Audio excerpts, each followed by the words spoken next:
Inkling that an indictment was coming when the Ooh, Trump is rattled following the indictment news. Back to back. Maggie Haberman. Oh, here's Donald Trump's retaliation. This is nothing more than the latest corrupt chapter in the continued pathetic attempt by the Biden crime family and their weaponized DOJ to interfere with the 2024 presidential election in which President Trump is the undisputed frontrunner and leading by substantial margins. But why did they wait 2.5 years to bring these fake charges right in the middle of President Trump's winning campaign of 2024? Why was it announced the day after the big crooked Joe Biden scandal broke out from the halls of Congress? What was the scandal? What is the fucking big scandal? That Hunter Biden committed tax fraud, tax evasion, and got a gun and claimed that he was not under the influence.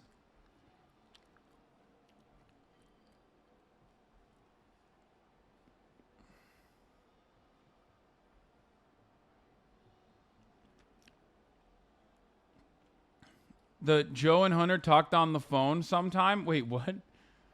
That Joe Biden and Hunter Biden talked on the phone. You want to know what's really funny about the Burisma shit? I said this way back in the day when I talked about the Hunter Biden Burisma scandal under the Trump administration, if you recall. What Joe Biden did as vice president, as far as I understood it at the time, maybe I misread it, was quite literally the exact opposite of what Hunter Biden would have wanted for Burisma. Following through with the Ukrainian government to ensure that they take out a corrupt prosecutor who was not actually following through on their investigation and bring charges to Burisma was exactly the opposite of what you would do if you wanted what's best for your son. If you wanted what's best for your son would be to say, no, keep going with the fucking prosecutor. That's great. This was all known even back then. And when I talked about it, people would say I'm a fucking dick rider for Joe Biden or whatever, or Hunter Biden. However, having said that, Hunter Biden getting a job at Burisma was bullshit. That was a nepotism job, 100% a nepotism hire. Burisma most likely thought that they would get away with certain charges with American influence from the son of the vice president.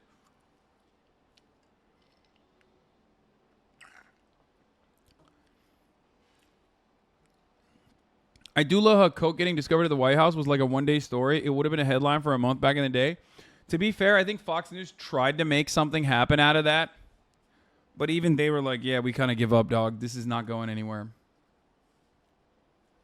This is the Biden bombshell. On Monday, Devin Archer blows the whistle on the Biden family. On Tuesday, Donald Trump is indicted for the third time. Anyone who still can't see the corruption of this administration is willfully blind. What? Breaking. Former President Trump has been indicted by a federal grand jury investigating efforts to overturn the 2020 election. You are in a civil war.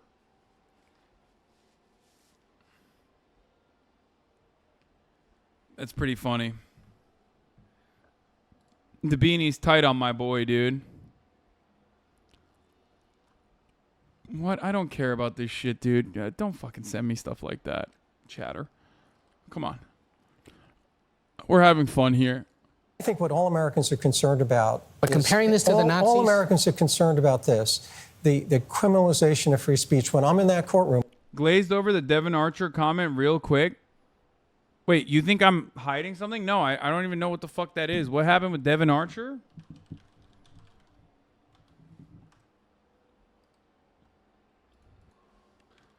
People are so fucking stupid. No, dude. No. Devin Archer, Hunter Biden's former business partner, testifies before the House Oversight Committee. The closed-door testimony is part of the GOP investigations into the Biden family.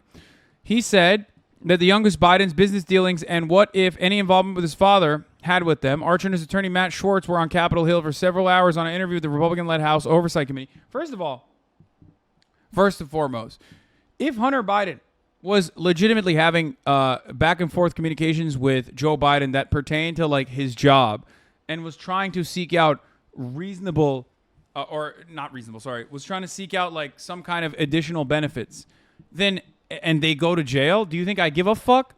Yeah, fucking throw them in jail. Throw both Hunter and Joe Biden in jail right now, tomorrow. I don't give a shit. Suck my dick. You've been in here for long enough to know that I personally do not give a single shred of a fuck. Okay? But that doesn't mean that I'm going to fucking sit down and endlessly pontificate on every right-wing distraction when half of them are literally like, the FBI, we're unsealing things that people wrote into the FBI.gov website, crime tab about Hunter Biden being like abducted by aliens or some shit. Okay, half the time that's what's going on. It's usually just greatly overblown, spectacularly overblown by right-wing operatives, and it goes nowhere. And the reason why it goes nowhere isn't because it's, ultimately there's this like pedophile deep state conspiracy.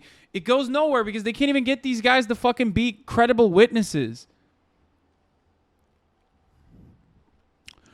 Archer subsequently told lawmakers on Monday that Hunter Biden would frequently take his father's phone calls in the company of business associates and put him on speakerphone, according to lawmakers and sources familiar with the testimony, a development that sparked partisan jockeying over its significance. James Comer, the Republican chairman of the Oversight Committee, called it evidence that Joe Biden lied to the American people when he said he had no knowledge about his son's business dealings and was not involved. Did you see Marjorie Taylor Greene's tweet about Hunter's text where he goes on a Sorkin-like speech about how the system works and the way it's supposed to be treating him and Archer this strictly? Hunter Biden was selling the illusion of access to his father, Archer told the panel. Oh, dude, I do believe that. Oh, wait. Okay, so this is their star witness. He says Hunter Biden was selling the illusion of access to his father, Archer told the panel, according to Goldman, but never directly involved his father in any of their business dealings. So that's the big whammy, is that Hunter Biden shamelessly is a nepotism recipient, because we all knew that already. Yeah. That's the fucking bombshell chatter? Really? That's the fucking bombshell? Yeah, we knew that. His last name is Biden, dumbass. You think Burisma fucking hired him because he knows how to do crack better than anybody else and fuck prostitutes better than anybody else? Burisma was like, we have to have this guy. We have to have this guy. He's never done anything in the field of energy, but I think he's going to be incredible at finding the greatest crack cocaine for us and bang the best prostitutes. Is that why? No, they hired him because his last name is Biden, dumbass. Everybody understands that.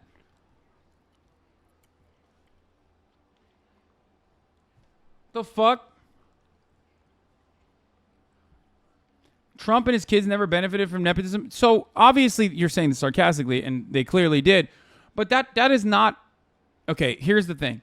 That is not an adequate counter to this. Both are wrong. Okay? And under a normal circumstance, under a normal system, both should be at least punished. Fined, punished, criminally prosecuted. But we don't live under that system. We live under a system where nepotism is completely normal. Okay? By those standards, they should have made you an offer too. Well, who's to say they didn't? Yes.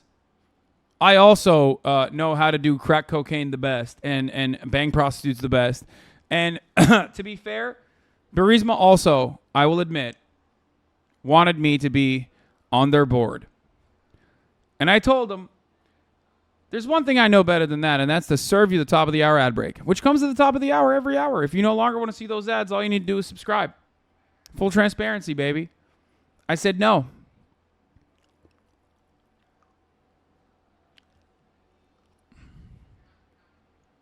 Now, of course, you can proverbially say no to the top of the hour ad break. You can do that. How, you might ask? Well, you can do that by subscribing for $5 or free with a Twitch Prime by connecting your Amazon Prime account to your Twitch account where you get 1 free Prime subscription a month. Use it on your favorite broadcaster. Hopefully that's me. Maybe you can also get gifted a sub if you're lucky. Here's the 3-minute ad break now.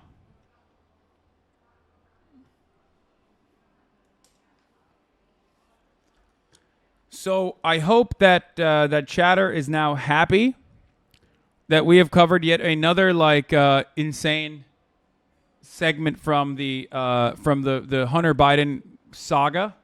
There always is this kind of new thing, that new development that's happening, a jiggling of the keys.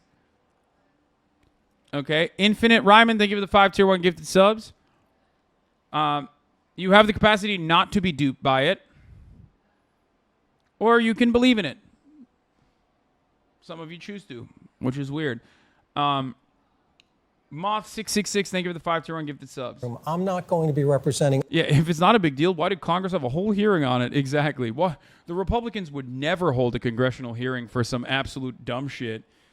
Hasan, are you implying that the congressional Republicans would hold a meeting and try to create endless fuss about something that is ultimately insignificant and no charges will come out of? Stop it. What's next, dude? Are you going to tell me that the Democrats also shamelessly capitulate to every kind of unreasonable demand Republicans make in the interest of civility, even though they're basically paid for as the controlled opposition party? Stop it. That's never going to happen. What's next? Is the Supreme Court of the United States actually not operating on genuine intellectual differences in understanding constitutional law like textualism versus a living, breathing document?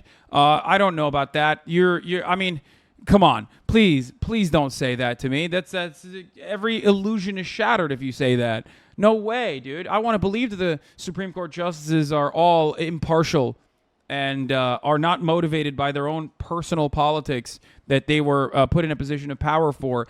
Especially the last round of Supreme Court justices that were basically appointed into that position after a 35-year-long project by the under the control of the mega wealthy American elites that are reactionary right-wing pieces of shit that wanted to manipulate the American public into voting on the boundaries of criminalizing abortion. There's no fucking shot that would happen. A 35-year-long project under called the Federalist Society? Get the fuck out of here. What's next? You're going to tell me that they set up shop in every right-wing law institution in the country with the hopes that they could start grooming boys into becoming federal circuit judges and federal judges all the way up to the Supreme Court? Get the fuck out of here. Republicans would never actually end up court packing and then turn around and publicly decry that the Democrats are doing court packing. That would never happen.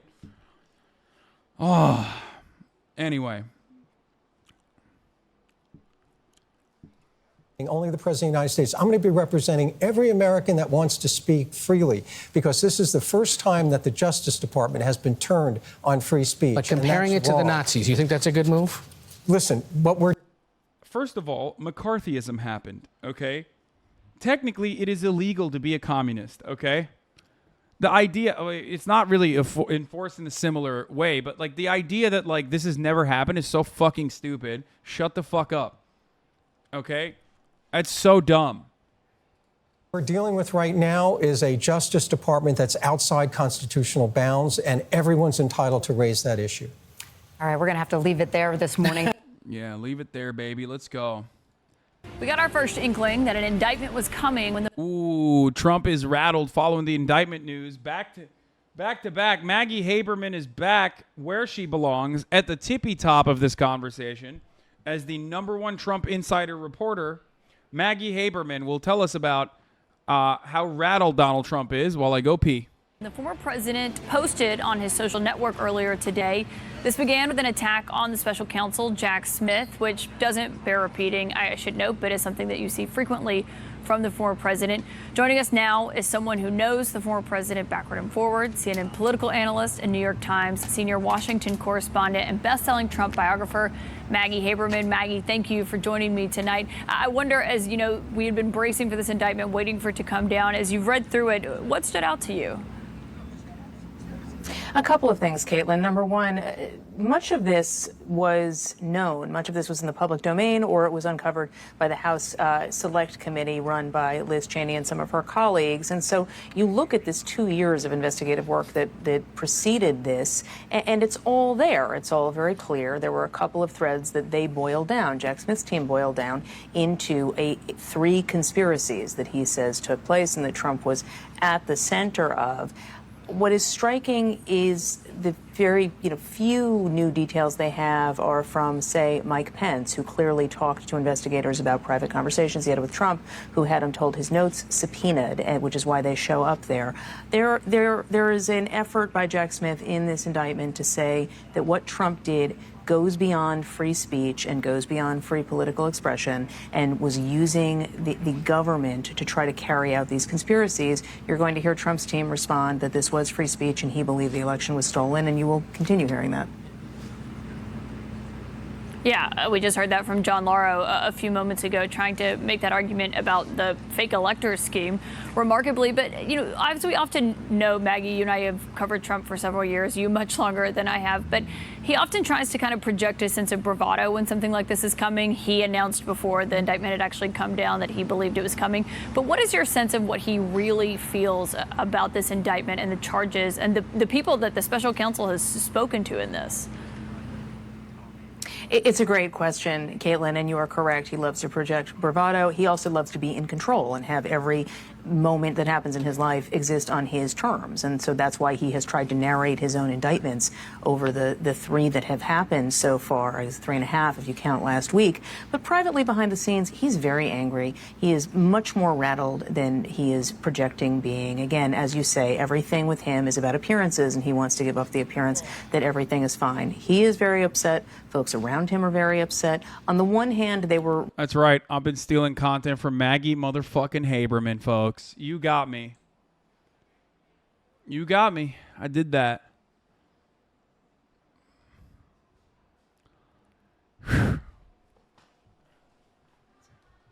Messed up.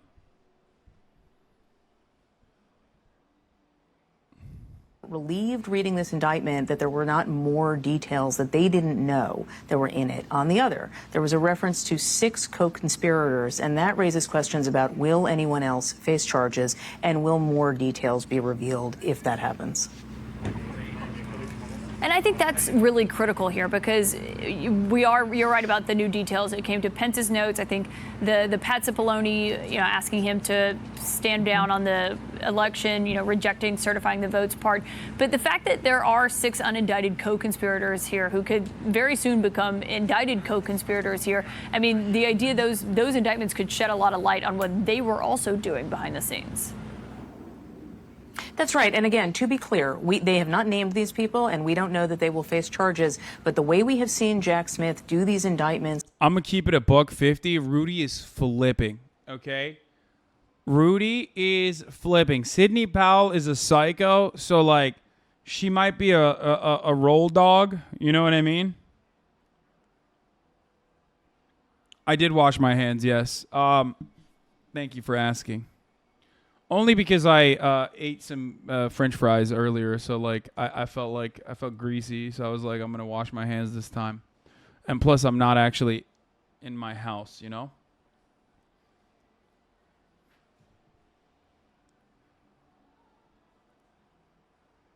I feel like Rudy Giuliani is the first to flip.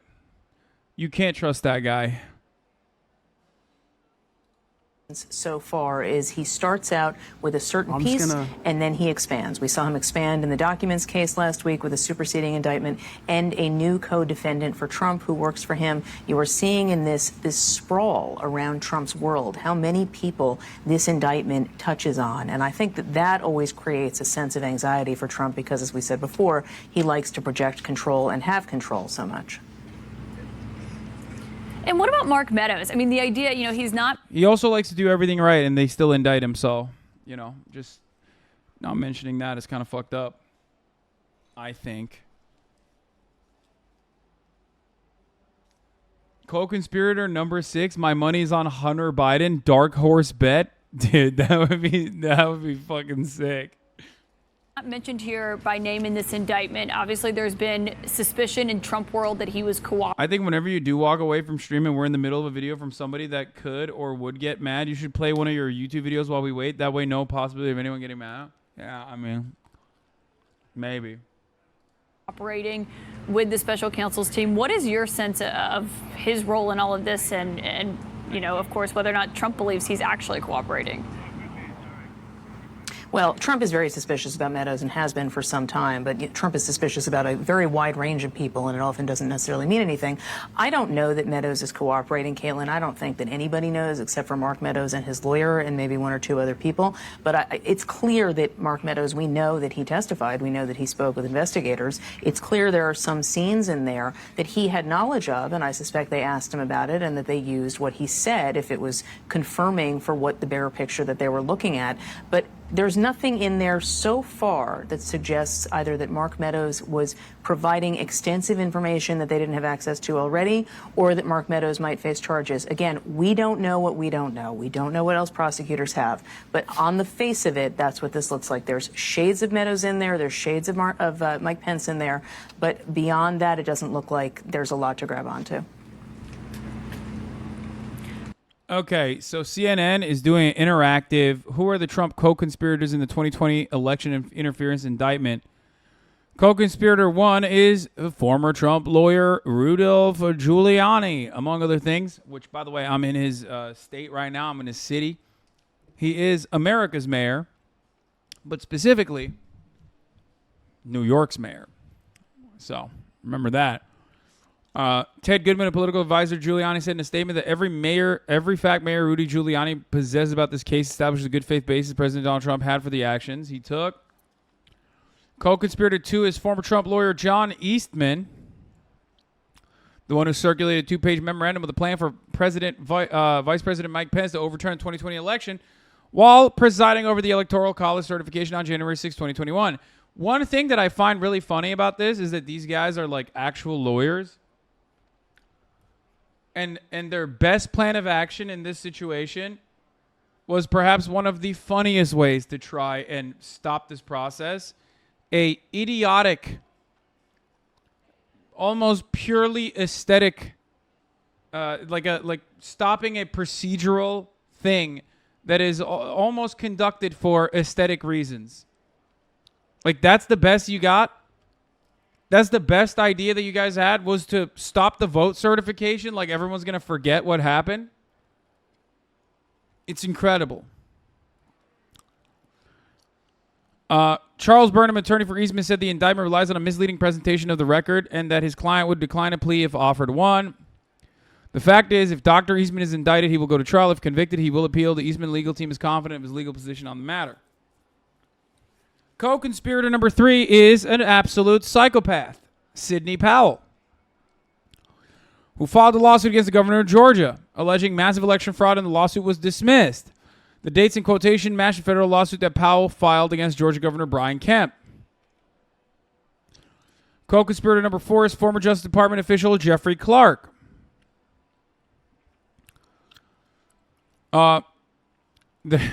The indictment also quotes an email that a top Justice Department official sent to Clark, rebuting Clark's attempts to use the department to overturn the election. The quotes in that email directly match quotes in an email sent to Clark, according to a Senate report about how Trump tried to weaponize the Justice Department in 2020. CNN has reached out to an attorney for Clark. Co-conspirator number 5 is pro-Trump lawyer Kenneth Cheesebro.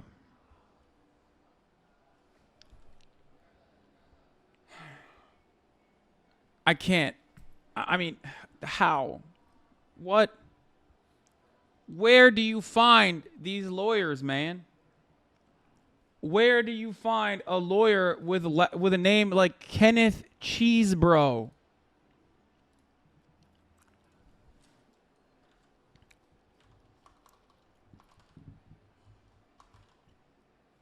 How do you find this lawyer?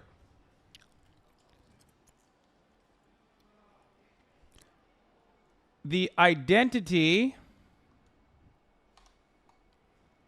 of co-conspirator 6 is unclear.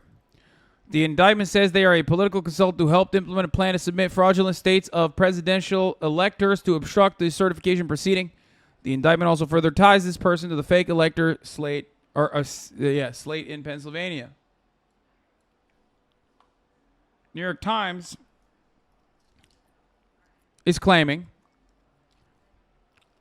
that it is Boris Epstein, an advisor of the Trump campaign, matches the description of an email the indictment attributed to one of the 6 unnamed co-conspirators.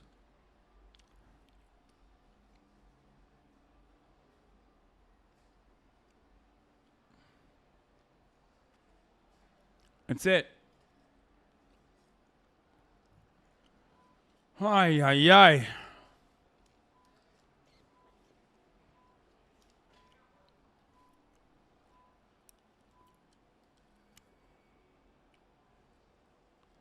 The room temperature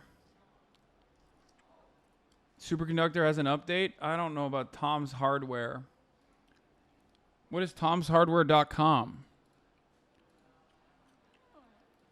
If the superconductor findings have been replicated, I feel like it would not be on tomshardware.com. Wait, really? Wouldn't it be like on CNN and shit?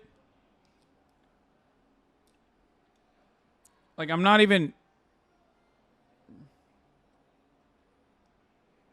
It's an old PC publication? Okay, but like... It was? Wait, it has been...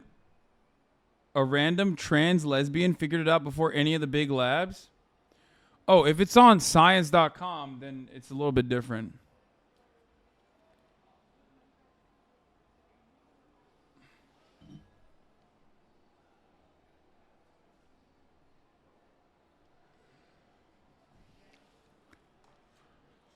It's reporting on a preprint study that also hasn't been peer reviewed yet, so it's kind of bedge. I mean, even if it's a non-peer reviewed preprint study, if you can replicate it, I mean, that would imply that like a lot of people are also faking it. You know what I mean? Which could happen, I guess, technically, but it doesn't really matter if it hasn't been peer reviewed yet. As long as you have replicated it, that means it's solid, no?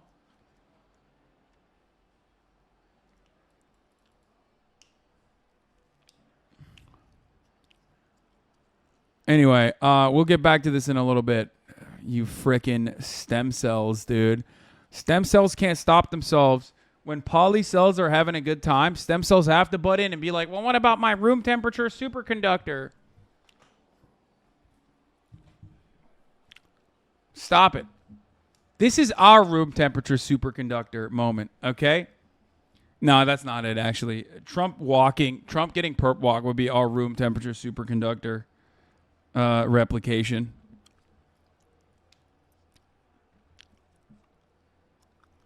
Anyway. Let's see what Republicans are saying now. The lawyer last night was on CNN, cleaned their clocks.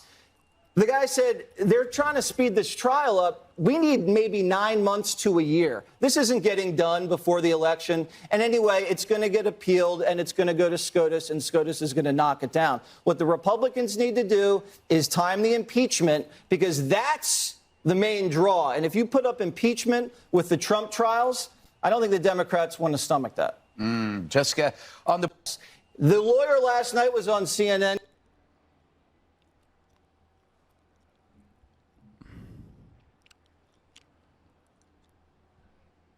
What? What the Republicans need to do is impeachment because that's the main draw? Like, what? Why is he openly saying that? This is not a geek-friendly chat. Go super deduct into some bitches chat. Yeah, true. I don't get it. He literally just said, as a distraction, throw a fucking smoke grenade on the ground in the form of an impeachment. Doesn't matter over what. And draw the attention away from Donald Trump's, criminal misconduct. Okay, let's see. my favorite Fox programming, Greg Gutfeld. You would have been in the movie in another world. It's just so many. I'm already orange. I know, but there's so many kids. They don't want your ankle bracelet going off every time you go near one. KT, I'm going to let that. What am I doing here? They're just calling each other pedophiles. What do you mean? It's just normal stuff.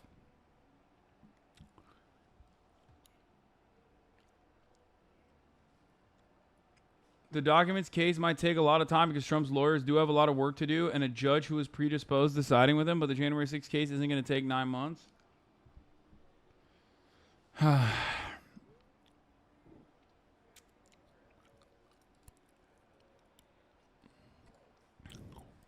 Let's take a look at Rudolph. I guess you have to be careful what you say. He still is the special investigator, the special prosecutor. I long ago yours and others' future.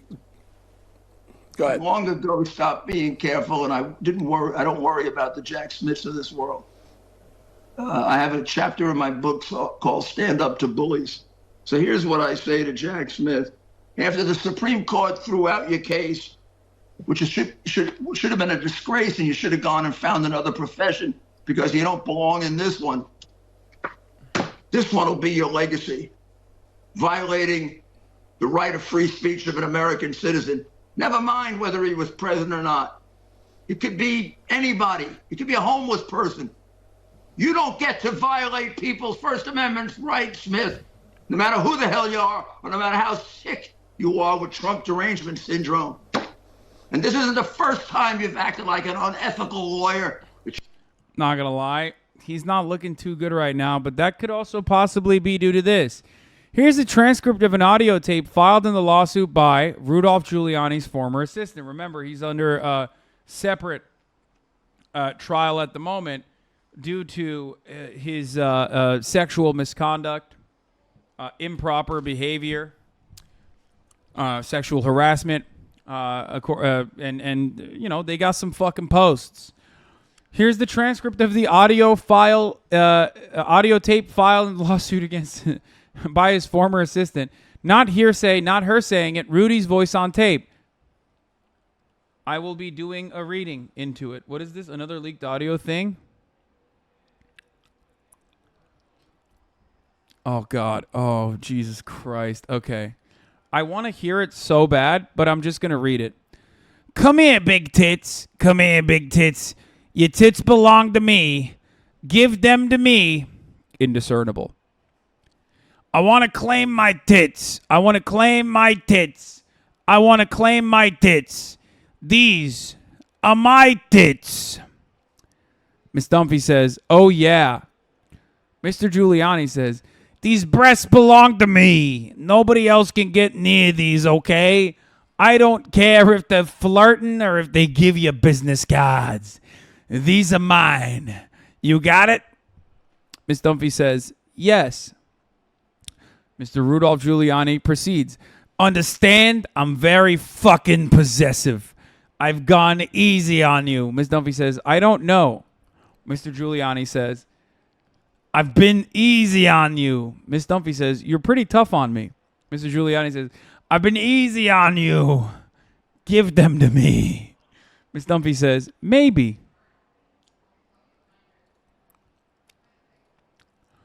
More audio logs from Rudolph Giuliani. The way natural selection works, Jewish men have small cocks because they can't use them after they get married, whereas the Italian men use them all their lives, so they get bigger.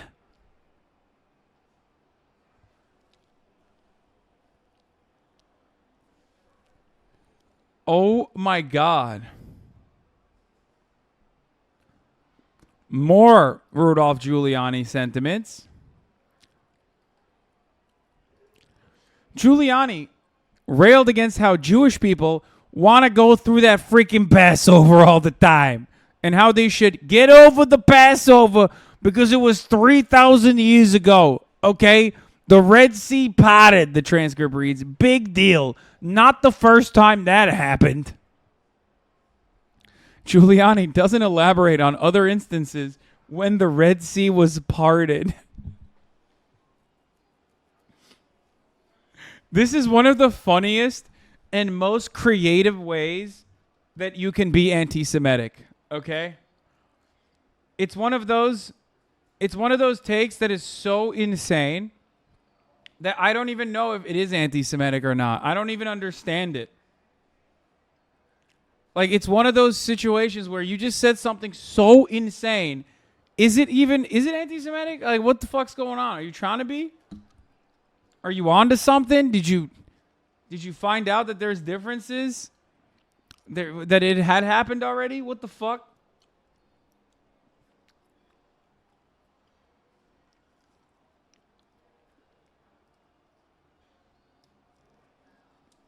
Is he doing a euphemism for eating a girl out on her period? Yeah, I don't know what the fuck he's doing.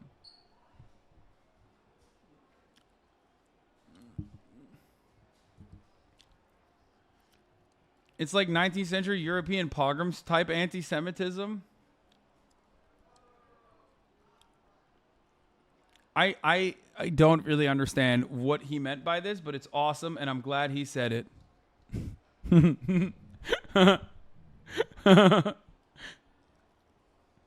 Big deal. The Red Sea's been potted before. Big whoop. Here's another Rudy clip. Oh, we already did the Jewish men have small cocks one. That one is also insane, but that's like more obviously anti-Semitic, but still, again, for like the most insane reasons. All right. We already saw Michael Pence talk about this, but it bears repeating. It's a 4-minute response. Let's take a look. Can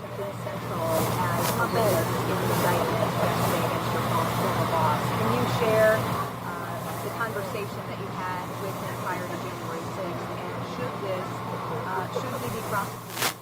It's like being like, big deal. Jesus Christ came back to life. So did I. People come back to life all the fucking time after they die. Fuck you. You know, January 6th was a tragic day. Okay, this is the worst audio of all time. I'm not watching this. U.S. credit rating has been downgraded, citing declining standards of governance. Breaking news overnight. A Wall Street ratings agency downgrading the U.S. credit rating. Fitch Ratings citing increased federal debt and 20 years of declining standards of governance in the U.S. Rebecca Jarvis is here with what that means for your wallet. Good morning, Rebecca. Good morning to you, Michael. And just like everyone watching right now has a credit report that determines whether they can borrow money and how much they will pay to take on that new debt, the U.S. government has its own credit rating. And now for the first time since 2011, that rating has been downgraded. Fitch downgrading it from AAA status to AA plus status. So what does that mean in real terms? Well, right now, the U.S. government has about $31 trillion in debt. That debt is growing, and it's expected to exceed the total size of the U.S. economy in very short order. And as this downgrade takes place, it makes it potentially harder for the government to borrow money and more expensive. Now, we haven't seen that play out yet, but if it were to, it would potentially raise taxes and create cuts in certain government spending, meaning fewer government programs in the future. At this point, what we've seen in the stock market is a relatively muted response, and part of that is that nothing here is new other than the announcement itself. It acknowledges what's happened in the past, and it acknowledges the problem going forward, which... Oh, wait. I didn't realize Don Jr. had a statement on Michael Pence. Your dad's former VP had this to say on Twitter. So today's indictment serves as an important reminder. Anyone who puts himself over the Constitution should never be president of the United States. And he wonders why he hasn't even qualified for the debate stage. Yeah, listen, I'd always gotten along with Mike Pence. I don't think I've taken any shots at him. I'm not sure what lane he's ever running in. But when I read that, knowing what happened and having been in the room for some of these things, honestly, I was wrong to have thought as highly of him as I had in the past. Damn. That was a mistake, and I don't admit those things too lightly. Yeah. Damn, he came out swinging, dude. What a ledge. Well, your dad's latest fun... Don Jr. sounds like shit. Is the cocaine catching up with him? Yeah, he's not on it today. That's why it's like weak sauce. All right, let's watch. Let's do some hog watch, baby. Why can't 30 million of us, 40 million of us, drive to Washington, D.C.? I know it's a long way for me. I live in Oregon. So all I need is gas, food, and water. That's all I need. That's all I need. It's all we all need to get there. Get there, just sleep in your car, set up shop right there at the White House. You know, what are they going to do if 20, 30 million people converge on the White House at Washington, D.C. and demand Joe Biden resign, demand Kamala Harris resign? What are they going to do? We the people, they work for us. They're not in charge of us. 81 million people did not vote for that person. Didn't happen. No chance. There's no chance of it. So what's stopping us? Like, what has the Biden administration done that has frustrated this man? Like, is it not really fully pushing for infrastructure spending? Is that what it was? Is it any infrastructure spending at all that came from the IRA? Like, what's going on in his mind? I want to know. I want to understand. Is it like... Because the issue that I have with the Democratic Party is pretty obvious. They are feckless. They are cowards. They are inept. Right? And they claim to care about Americans and refuse to follow through on promises that they made to Americans, even if those promises are light.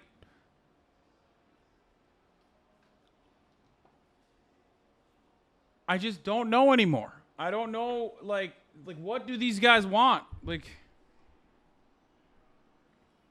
I'm pretty sure if Joe Brandon acted out exactly as a Republican president would, and in some respects he has, on immigration, on anything,